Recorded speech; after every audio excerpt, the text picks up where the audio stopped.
So the current president of the Bahrain Center for Human Rights is Nabil Rajab, and he's in prison, been given a 2-year sentence. And so the acting president is Maryam Al-Khawaja. Her father actually was one of those who founded the center several years ago, Abdul Hadi Al-Khawaja, and he's also in prison serving a life sentence. So she's largely out of Bahrain and works lobbying the European and governments and the US and the UN.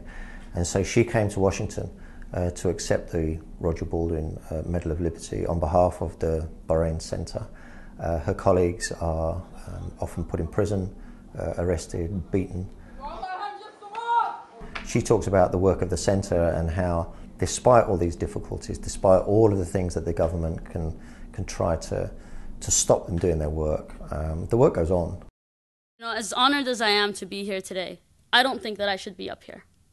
Because the real heroes of the Bahrain Center for Human Rights are in Bahrain today. And they're working in the shadows. And they're the people, they're the silent heroes who nobody knows about, but are actually doing all the work. I'm sitting in safety in Europe. And as many threats as I get, I know that I'm safer than the people who are on the ground. The Bahrain Center for Human Rights was never an organization that had a fancy office, or a huge billboard outside that people could come and visit.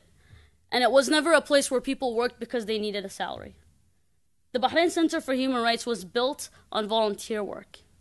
Everything that we've achieved was because there were people who took it upon themselves to say, I want to see a better Bahrain.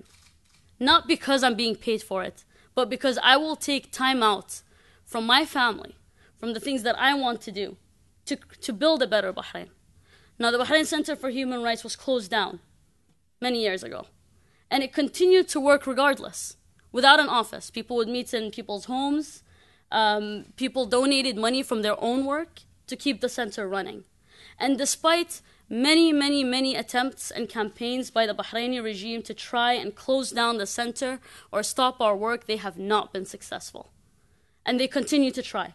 They use defamation campaigns. We've had board members and colleagues who have been put in prison, tortured, mistreated. The defamation campaigns have been ongoing for years. So it's not just something that started with the revolution. This is something that goes way beyond that. Our co-founder today sits in prison with 4 fractures in his face because he's a human rights defender. And my colleagues who should have been on the stage with me today, they cannot be known.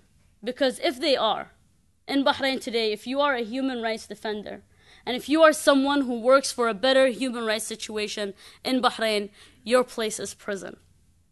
And that is the problem. Now, why is it that the situation in Bahrain today continues? Since the 14th of February 2011, the protests in Bahrain have not stopped.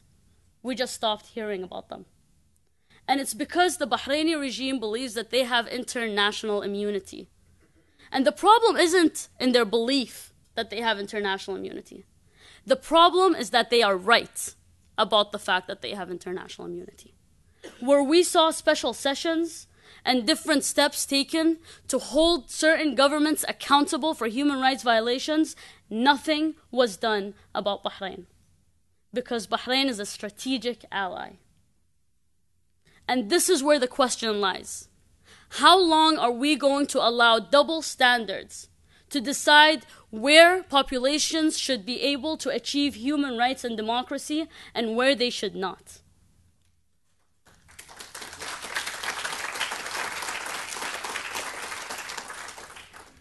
In the Gulf today, and I also work as the Deputy Director of the Gulf Center for Human Rights. In the Gulf today, when you come out and you decide to be a human rights defender, you're not just putting your life on the line. You're not just putting your livelihood on the line, the lives of your family and your colleagues.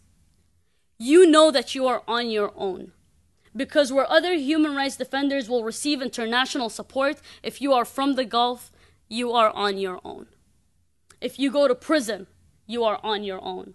If you are tortured, you are on your own.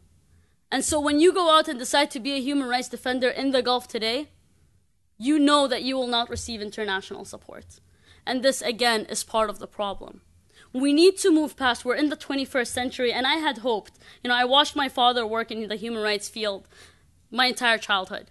And I had hoped that by the time I grew up, maybe I wouldn't even have to be in the human rights field. But I had hoped that the day would come when your value as a human being and your rights are not based on the passport that you carry, but because you're a human being. But unfortunately, we have not reached that today. Your value as a human being, whether you're in the United Nations or other places, is based on the passport you carry.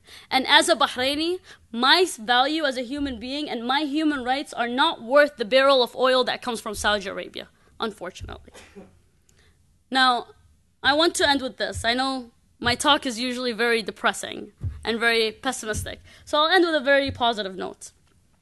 When the Bahrain regime decided to beat unconscious the co-founder of the Bahrain Center for Human Rights in front of his family and drag him to prison where they continued to torture him in the hospital, and when they decided to arrest Nabil Rajab, the president of the Bahrain Center for Human Rights, and sentence him to 3 years imprisonment, and when they decided to stop Sayyid Youssef, my other colleague, at a checkpoint and beat him in front of his 2 little daughters, and the list goes on and on, they thought that they can stop the work of the Bahrain Center for Human Rights.